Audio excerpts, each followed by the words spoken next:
Howdy, y'all. It's Curious Raven on this Creepypasta Saturday. I hope y'all's week has gone great.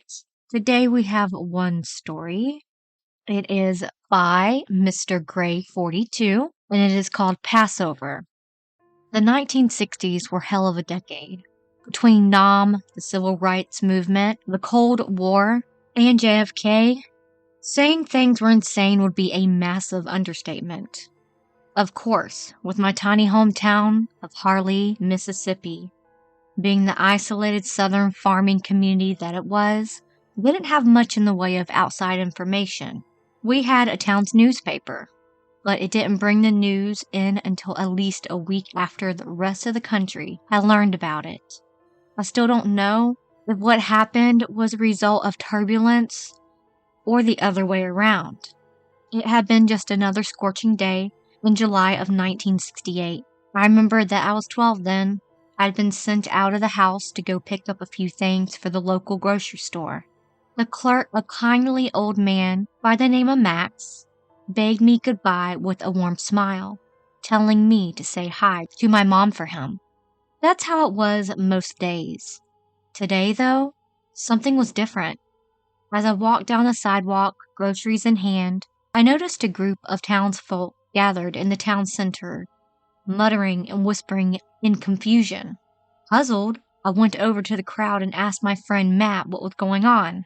"You mean you haven't heard?" he asked, looking at me like I was stupid. "Some preacher fellas came here this morning. I hadn't heard. An announcement that someone new had come was enough to perk my ears up. We didn't get visitors often, much less from wandering holy men." Peering over the sweaty shoulders of several men, I caught a glimpse of the preacher, and immediately I sensed something wrong with him.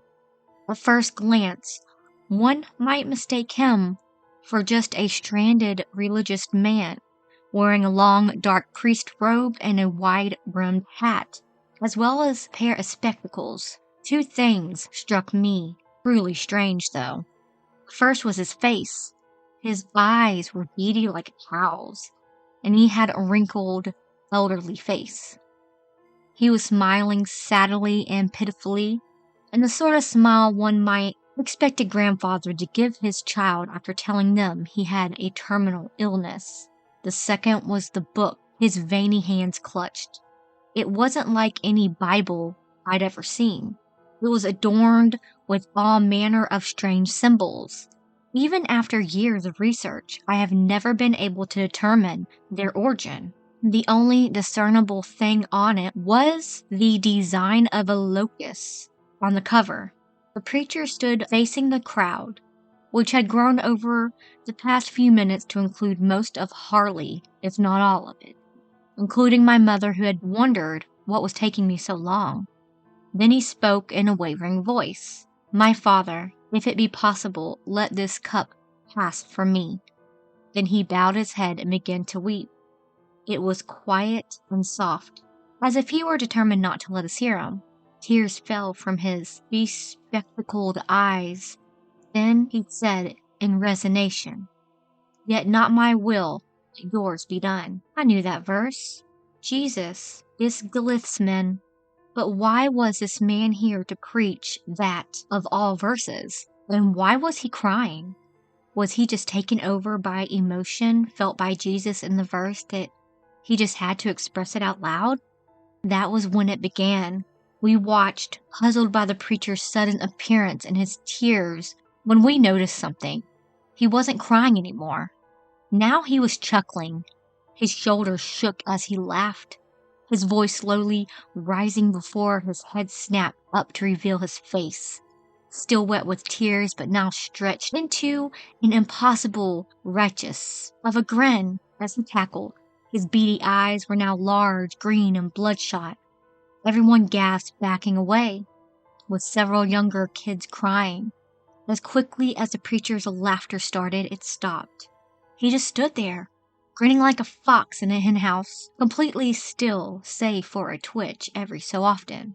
The town sheriff, a 45-year-old Richard Lloyd, stepping forward uneasily, yet mustering all of the toughness of his 20-plus years in law enforcement. I suppose he still figured that this man was still just that, a normal man, a blit with a severe mental condition. "Mister," he said with as much authority as possible, "I don't know who you are or what you're doing here, but I'm going to have to ask you to leave." Preacher ignored him, not even sparing him a glance. "Mister, didn't you hear me?" Richard said firmly, "You're terrorizing these good folks. If you won't leave on foot, I'll have to take you in cuffs." Even the threat of arrest wasn't enough to warrant the preacher's attention. Growing impatient, Richard decided to be the first to approach him, reaching for his cuffs and opening them. Then, as he was about to remove the book from the preacher's hands, it happened, with a speed and strength that shouldn't have been possible for this man of his age. He grabbed Richard's arm and lifted the open cuff to his throat. In the same motion, he buried it into his flesh and drew it across his neck, slashing it open. Blood gushed from the wound, and poor Richard, shocked by the sudden display of power, had no time to even grasp at his wound until it was too late. It all happened within a fraction of a second. It didn't occur to us what had happened until Richard's body lay twitching and bleeding. The pandemonium set in. Most people screamed, running to protect their loved ones, while several fruitlessly tried to stop the bleeding, which the preacher made no attempt to prevent. He glanced at them sideways, though smiling the whole time. It was obvious that he was mocking their attempts to assist him. All too soon the sheriff lay still. The deputy, John Gallo, snapped out of his shock to remove his service pistol from his belt. "Get on the ground," he snarled, anger over his boss and friend's death overriding his shock and horror. "Get on the fucking ground now." The preacher did nothing, but his chest shook slightly with restrained chuckles. I guess what happened next was inevitable. Enraged, John pulled the trigger, and the bullet struck the preacher in the head.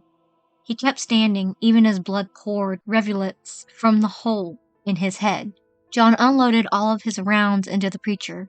Still, the monster stood there, grinning at the people who had retreated into their homes or in the nearest buildings. With Max pulling me and my mother into the grocery store, as John began to reload, the preacher extended a hand and again moved unnaturally fast. He seized the deputy's face, digging his fingernails into his skull. We heard only the beginning of a scream before the crunch. Then poor John fell lifelessly to the ground. Then he returned to his spot. The wounds on his body didn't seem to affect him at all, and despite taking a bullet after bullet, the only thing that had been accomplished was making his grinning face that much more ghoulish and staining his robe. How I wish that this had been it. How I wished after killing our town's sheriff and his deputy, the preacher would just leave us. But life can't be that fair for anyone. He opened his Bible and chanted in a bizarre language, gesturing at the corpse. Then he lifted a hand to the sky and raised his voice, as if pleading with God for some miracle.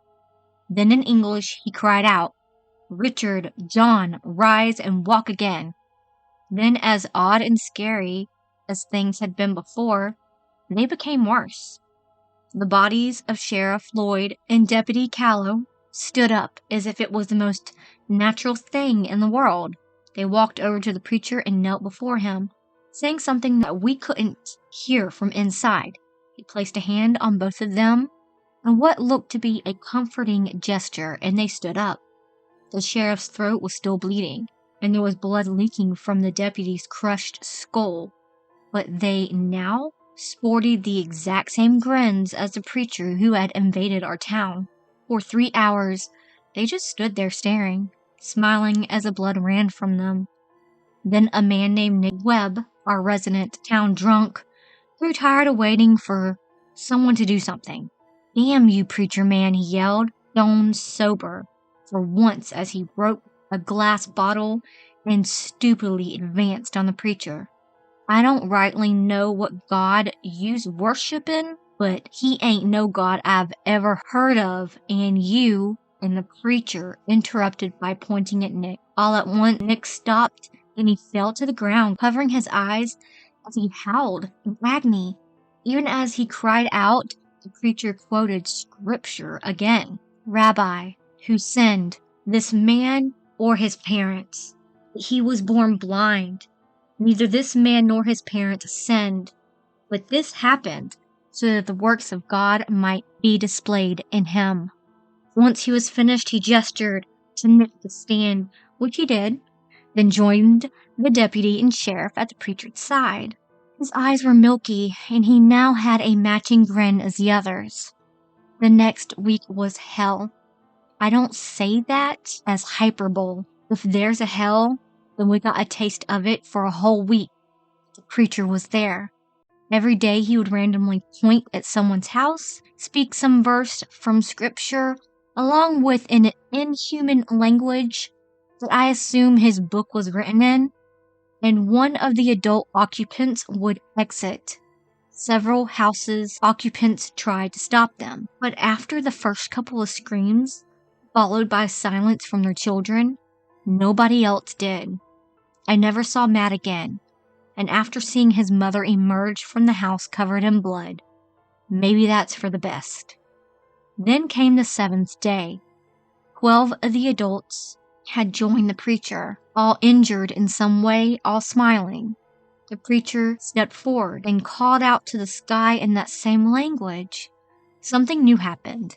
The symbols on his book glowed a sickly green color. The clear sky darkened as something descended. I say something because I only got a look at it for a few seconds before Max covered my eyes. It was too late, though.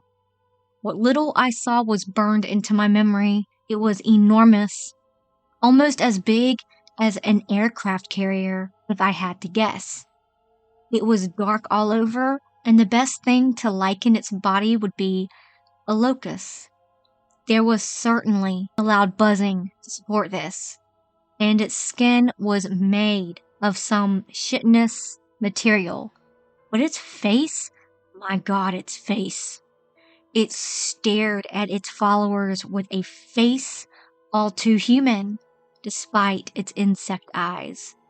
It bore the same grin that tormented us for the past week, only this belonged to something beyond this world, beyond all logic. Then came the culmination of our week of horror. Creature made one final declaration, but he wasn't smiling anymore. Now he was weeping. "My Lord, into your hands I commit my spirit," he cried out.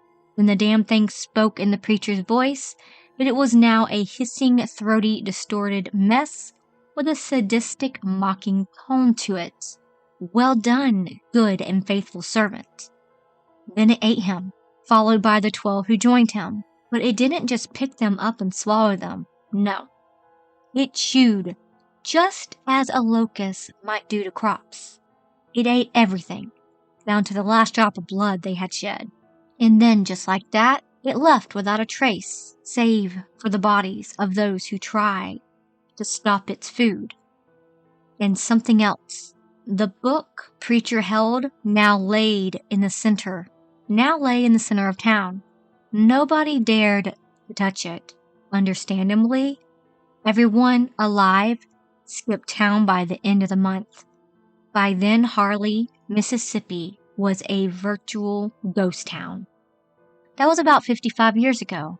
I never went back to Mississippi, let alone Harley. To this day, I don't know what exactly happened there, who the preacher was, or how he and the thing did what they did.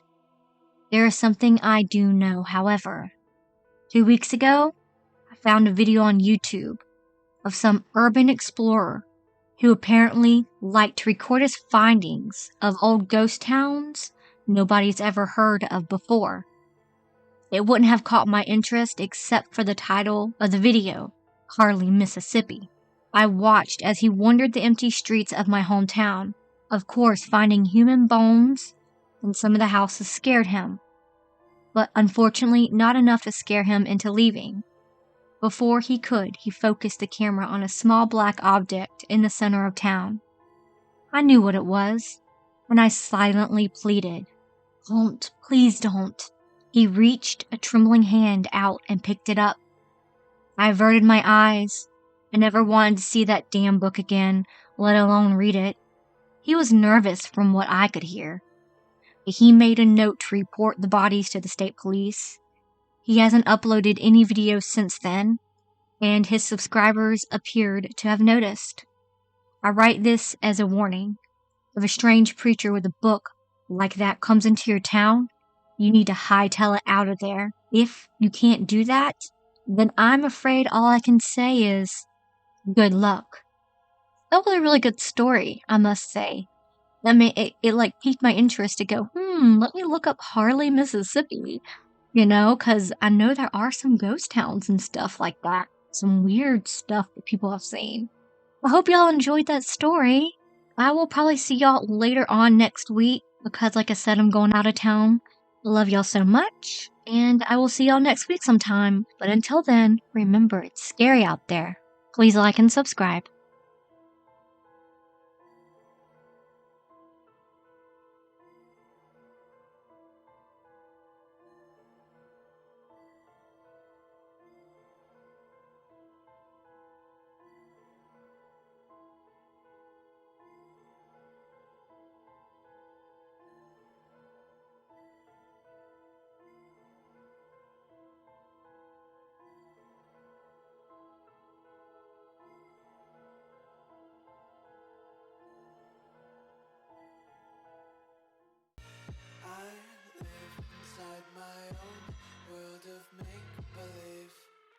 Kids screaming in the cradles, profanities.